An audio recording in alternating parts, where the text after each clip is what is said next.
안녕하세요. 사회지원쌤입니다. 오늘은 2020년 국회의원 선거에 대해서 알아보도록 하겠습니다.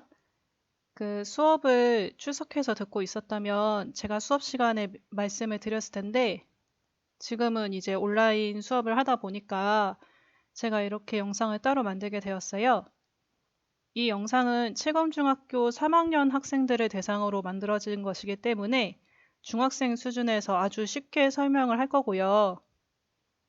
네, 그래서 좀 선거에 대해서 알고 있는 분들은 이 영상이 도움이 되지 않을 수도 있습니다. 그래서 이번 2020년 제21대 국회의원 선거를 이번 주 수요일에 하게 되는데요. 이거를 줄여서 4.15 총선, 4월 15일에 국회의원을 전부 뽑는다라고 해서 4.15 총선이라고 줄여서 부릅니다. 이번 국회의원 선거에서 이제 제일 달라지는 점은 첫 번째, 올해부터 만 18세의 선거권이 있고요. 그래서 고3부터 만 18세가 되는 4월 15일 기준으로 생일이 지난 사람부터 참여가 가능하고요. 두 번째는 이번에 준연동형 비례대표제가 도입이 됐어요. 이거 정말 처음 들어보시는 분도 계실 텐데 준연동형 비례대표제는 처음 들어봤어도 비례대표제라는 건 알아야 하거든요. 그래서 이번에 좀 소수 정당에 유리해졌다. 이거를 좀 알려드릴게요. 좀 이따가. 그리고 세 번째로 좀 특이한 사항은 이번에 이제 코로나19 때문에 저희도 이렇게 온라인 수업을 하고 있잖아요. 그 감염을 막기 위한 대국민 행동 수칙이 이제 선거에서 좀 강조가 되고 있습니다. 그래서 이번에 국회의원 선거에서 크게 큰 특징은 이 세 가지라고 할 수가 있고요.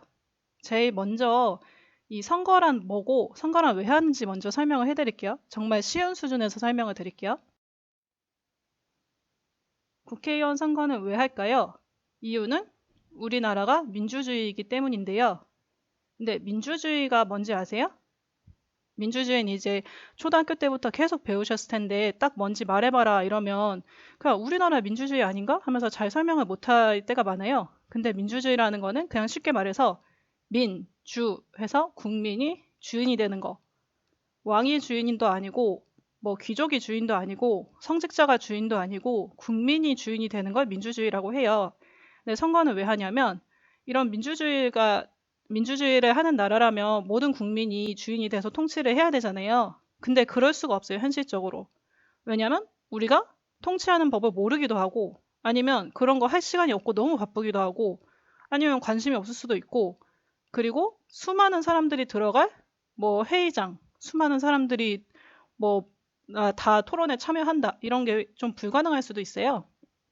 그래서 우리나라도 다른 나라와 마찬가지로 대의 민주주의를 채택하고 있는데 대의 민주주의가 뭐냐면 대표를 뽑아서 걔네가 대신 회의를 한다. 그래서 대의 민주주의다라고 생각하시면 돼요. 그러면 이 대표는 어떻게 뽑을 것이냐?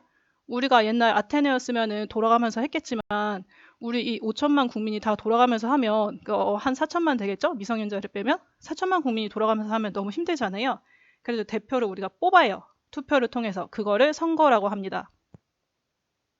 그래서 국민이 대표를 뽑는 방식 그게 선거이고요. 그리고 이 대표는 누구누구가 있냐면 여러분이 보면 뉴스에서 정치를 하는 높으신 분들이 거의 다 대표라고 보시면 되거든요. 우리나라에서 막 제일 대표인 사람 누구인 것 같아요? 보통 대통령이라 하겠죠? 그 대통령 다음으로는요, 뭐 국무총리도 있을 것이고 국회의원도 있겠죠? 이 중에 몇 명의 대표는 선거를 통해서 뽑혀요. 그래서 대표적으로 대통령, 국회의원, 도지사, 시장, 군수, 도의원, 시의원 이런 사람들은 선거를 통해서 뽑히는 우리의 대표고 이 사람들을 뽑는 이유는 우리나라가 민주주의고 대의민주주의이기 때문에 그래서 이 사람들이 우리의 대표로서 정치를 대신하는 것이다 라고 생각하시면 되고요. 그리고 이번에 하는 선거는 그래서 여기서 누구 뽑는 선거냐면 특히 국회의원을 뽑는 선거예요. 그래서 4년에 한 번 하는 국회의원 선거가 되고요. 이 국회의원 선거를 통해서 총 300명의 국회의원이 뽑혀가지고 서울의 여의도에 있는 국회의사당에서 회의를 하게 됩니다. 4년 동안. 그리고 이런 국회의원이 300명이 뽑히잖아요. 이 300명은 어떻게 뽑히냐면 우리 지역을 대표하는 국회의원들이 또 따로 있고 지역구에서 그리고 정당의 투표에서 그 정당에 나와가지고 정당 투표율에 비례해서 그 정당을 대표해서 뽑히는 선거 국회의원이 또 따로 있어요. 그래서 국회의원의 선거는 지역구 선거, 비례대표 선거 이렇게 나뉘게 됩니다. 여기서부터 진짜 머리가 아파오기 시작하죠.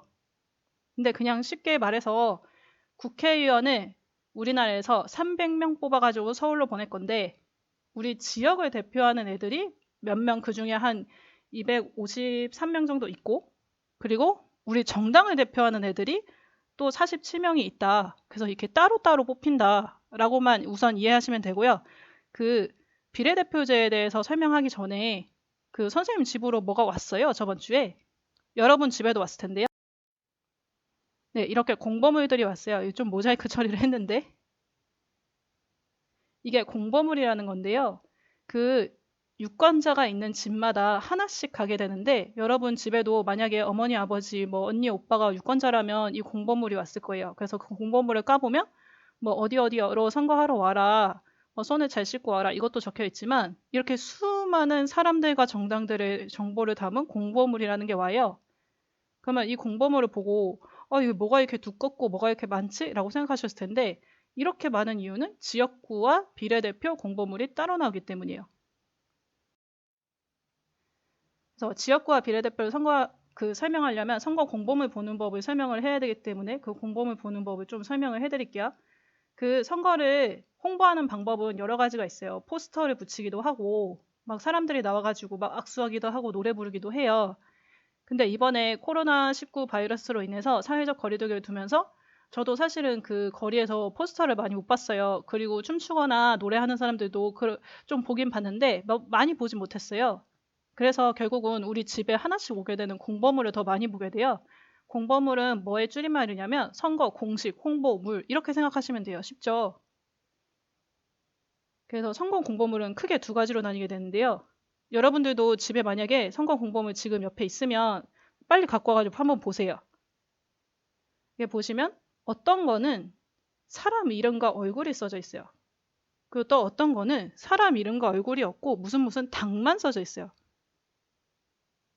뭐 이 차이를 아셨어요? 여러분도 한번 지금 공보물 꺼내가지고 이 사람 얼굴과 사람 이름이 써져 있는 것과 정당 이름만 써져 있는 걸 한번 분류를 해보세요. 그러면 아마 이제 사람 이름이 써져 있는 거는 우리 지역에 대한 홍보 이런 게 들어가 있을 거예요. 저는 이제 충주에 사는데 막 충주시를 살릴 누구누구, 뭐 충주시의 일꾼 누구누구 이런 식으로 그 지역에 대한 얘기가 들어있을 거예요. 그리고 한 서너 장, 많으면 한 대여섯 장 정도 이렇게 좀 적을 거예요. 상대적으로. 그리고 이제 뭐뭐 당이라고 써진 거는 굉장히 많을 거고 굉장히 다양할 거고 어떤 건 두껍기도 하고 어떤 건 굉장히 얇고 작기도 하고 거의 사람 얼굴이나 사람 이름은 써져 있지 않고요. 사람 얼굴이나 이름 있는 경우도 있긴 있어요. 근데 여기 보면은 지역에 대한 얘기는 거의 없고 전국적인 얘기를 해요. 이거 좀 분류되셨어요? 이게 한 20장, 10장에서 20장 정도 있을 거예요. 그래서 선거 공보물 보는 법은 그래서 지역구랑 비례대표 뭐 어느 게 지역구고 어느 게 비례대표냐면 이 사람 얼굴이 그려진 거는 지역구 후보들이에요. 그러면 이 지역구 후보라는 건 뭐냐면 우리 시에서, 그러니까 우리 시에서 대표해서 서울로 보낸 국회의원을 한 명은 뽑는 거예요. 그러면 생각해보세요. 충주시에서 뽑는 지역구 국회의원, 청주시에서 뽑는 지역구 국회의원, 그리고 서울시 노원구, 서울시 뭐 다른 데 마포구 이런 데서 뽑는 지역구 투표용지는 다 같을까요? 다 다를까요? 다 달라야겠죠. 왜냐하면 지역구마다 이제 한 명의 이제 선거구마다 한 명의 대표를 뽑아가지고 국회로 보낼 거니까 이게 지역구 투표용지고요. 이렇게 해가지고 253명이 뽑혀요. 그래서 우리나라를 253개의 선거구로 나눠가지고 거기에서 한 명씩 뽑는다라고 생각을 하시면 돼요. 그 이제 정당이 써져 있는 정당 공보물이 있는데 이 정당 공보물은 결국 누구를 뽑게 되는 거냐면 얘네한테 표를 주면 비례대표 투표용지에다가 이제 이름이 적혀 있어요. 무슨 당 해가지고 그러면 걔네 당한테 투표를 하게 돼요. 그러면 우리가 이 지역구 투표용지에서는 내가 좋아하는 인물을 뽑으면 되고 비례대표 투표용지에서는 내가 지지하는 정당을 뽑으시면 돼요. 이해되셨나요? 이렇게 가서 정당에 뽑으면 그러면 누가 국회의원이 되는 거예요? 그 정당 공보물 한번 뒤집어 보실래요? 뒤집어 보시면 사람 얼굴과 그리고 그 사람들 안에서 또 이제 순서가 이제 있어요. 1, 2, 3, 4, 5번 해가지고 이제 보통 1번은 여성일 텐데 여기 보시면 이 분들이 정당 지지율만큼 당선이 돼요. 정당 지지율만큼 비례대표 의석을 가져가게 되고 이렇게 비례대표로 정당 지지율에 따라 뽑히는 사람은 우리나라에서는 47명이에요. 그러면은 지역구로 뽑히는 사람이 많아요? 비례대표로 뽑히는 사람이 많아요? 그럼 지역구로 뽑히는 사람이 많죠.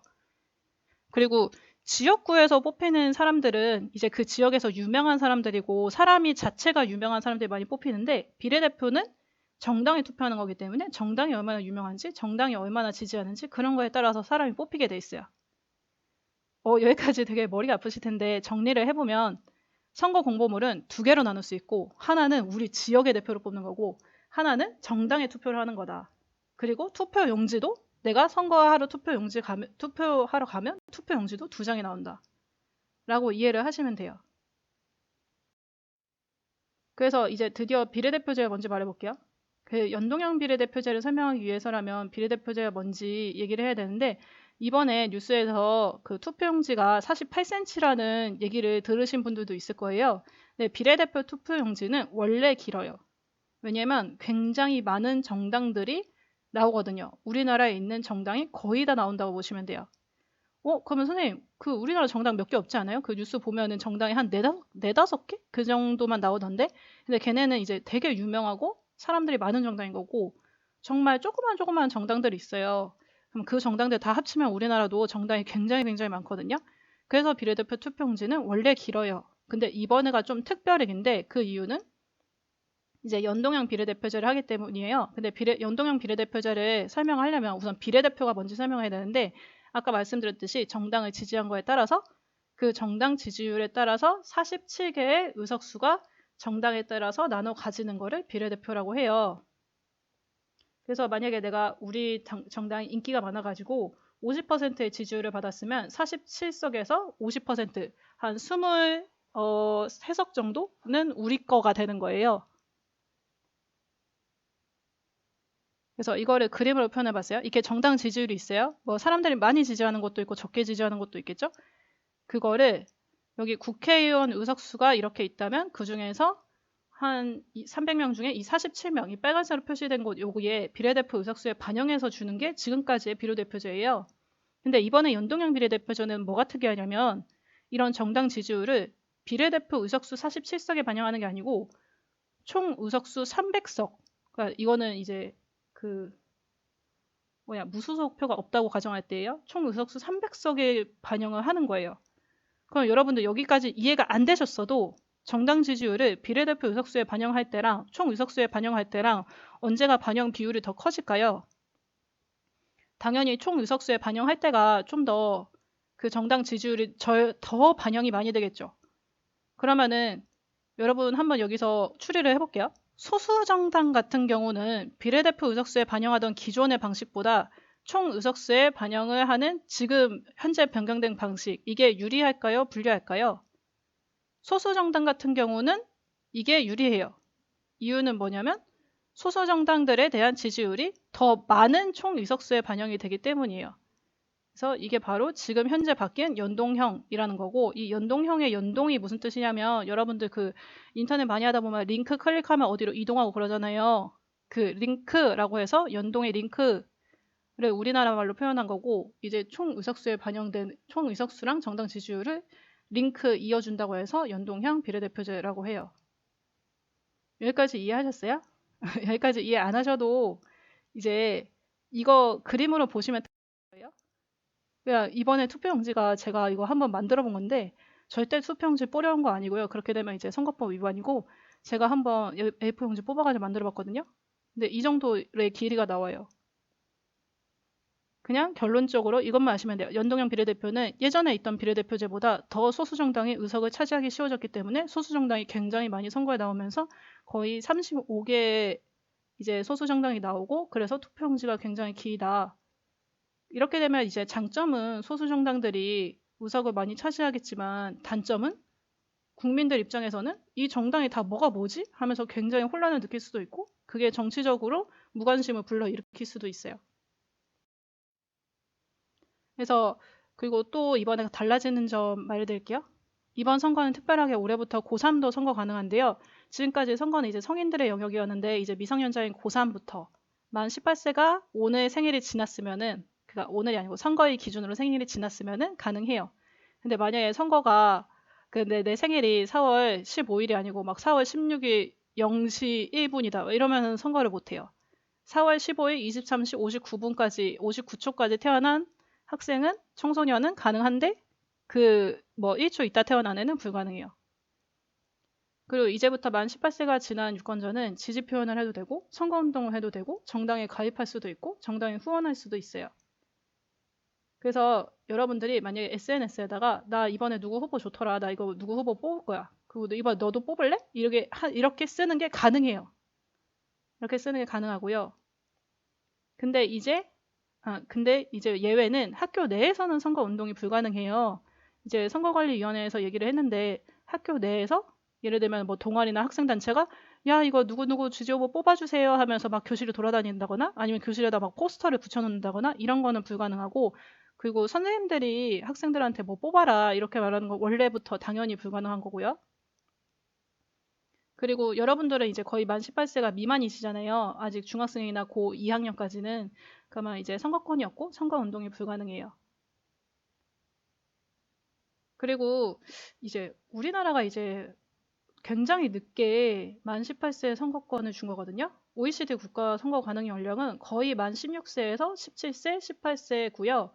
일본도 한 4, 5년 전에 만 18세를 줬고, 우리나라가 이번에 줬기 때문에 우리나라가 제일 늦었어요.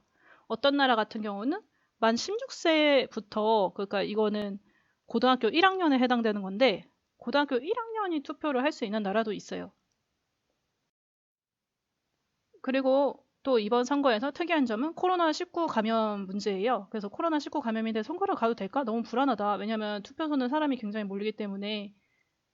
그래서 이번에 선관위에서는 굉장히 이제 강력한 국민 행동 수칙을 내놨는데요. 마스크 착용해서 가야 되고, 그리고 발열 체크 꼭 해야 되고, 1m 거리두기에서 서야 되고, 그리고 투표용지를 받아서 투표를 하고 투표함에 넣을 때 비닐장갑을 꼭 착용을 해야 되고요. 뭐 발열 호흡기 증상이 있다 싶으면 임시 기표소로 이동해서 혼자 투표를 하게 돼요. 그리고 현재 코로나19 감염된 환자들도 있는데, 그 사람들도 이제 임시 투표소에서 모두 투표가 하고요. 그래서 저도 공보물 사이에 이걸 받았는데, 이 대국민 행동수칙이라는 이 종이를 받았고요. 그리고 여기 옆에 사진은 이제 발열 체크를 해가지고 마스크를 서로 끼고 있는 사진, 이게 있어요. 그래서 여러분들 이번 선거에 대해서 굉장히 짧게 알아봤는데, 여기까지만 말해도 되게 어렵고 되게 힘드시죠? 하지만 선거라는 거는 우리의 대표를 뽑아서 그 대표들이 이제 정치를 하는 일이기 때문에 굉장히 중요한 거고, 여러분들도 나중에 선거를 꼭꼭꼭꼭꼭꼭 절대 참여를 하셔야 돼요. 그래서 이번에 좀 알아본 걸로 하고요.